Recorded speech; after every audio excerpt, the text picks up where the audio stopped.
We welcome you to 12th Man Studios and another edition of Higgins Hindsights. Texas A&M Golf recently went to Erin Hills to compete in the Marquette Intercollegiate.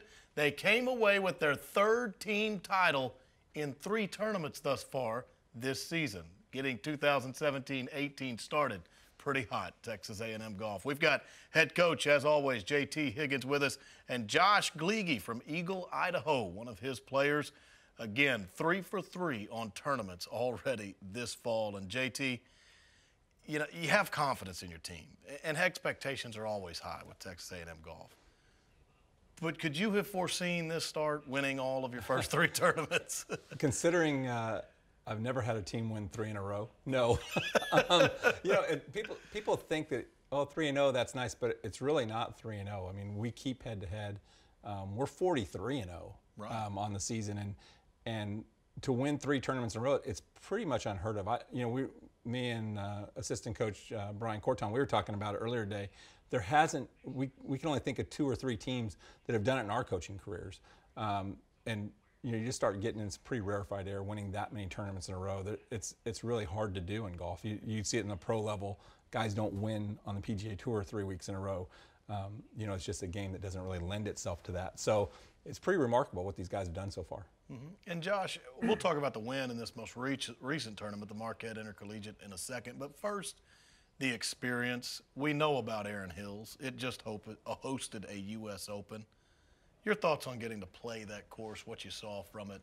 Kind of a neat experience as well, isn't it? Oh, yeah. We always love going and playing those hard golf courses like that. And it was definitely different than what we were all expecting, and it played way different than I think it did in the U.S. Open.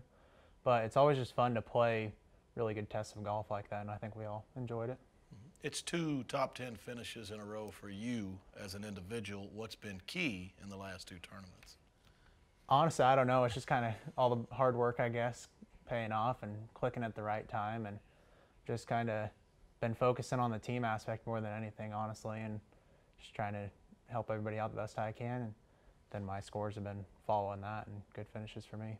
You know, speaking of 3 for 3, this guy wins a trio of Idaho State championships before he comes to Texas A&M. He's from Eagle.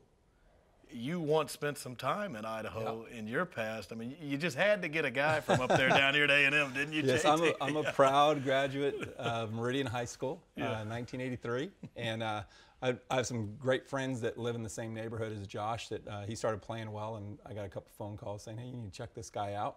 And fortunately, he came down and played in the U.S. Junior, was at Carlton Woods, and you know, we spent a couple holes, and we kind of made up our mind. We really liked him and thought he could help us out, and talked him into coming and take a visit and check out A&M, and fortunately for us, he liked it. So it's been worked out pretty well for everybody, I think. Yeah, Josh, that visit, what struck you about Texas A&M and the golf program here? I mean, the school as a whole is just incredible. It's way different than any other school I looked at. How College Station, everyone lives and breathes A&M, and all the support here is just incredible. And then Coach Corton really made me feel like I could get better and end up improving enough to play on the tour one day, because that's my end goal. So that was kind of why I chose here. Good showing at Erin Hills helps that future goal. But the thing about it is, right now, you are the #1 team in the country.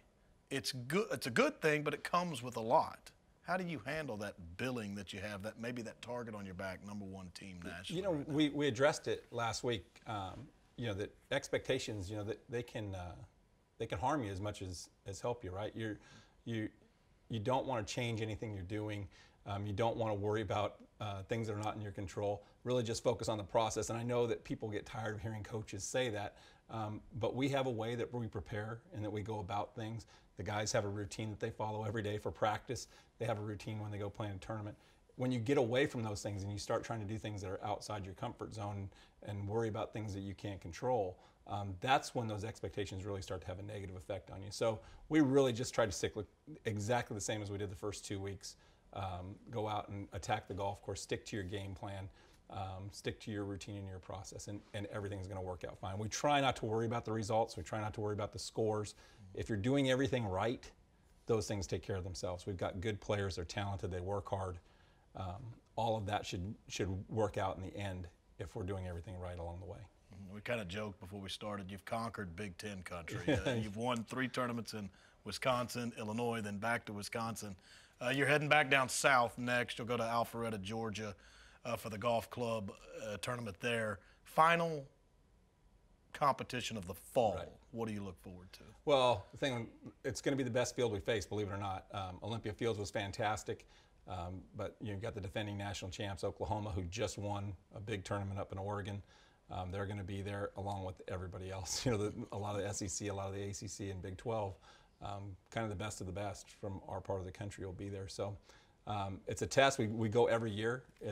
We build our schedule around those 2 tournaments in Chicago and Atlanta, and you know, to go there and compete would be great. Have another chance to win another golf tournament and end it on a high note would be fantastic. But same deal. We know the golf course well. Most of our guys have been there, and you know, we know how to attack it. And if we execute, we'll be all right. Well, fellas, thanks so much for the time. Congratulations on another win earlier this week. Thanks so much. JT Higgins, Josh Gleege, Texas A&M Golf #1 in the country, and 3 for their first 3 tournaments this season.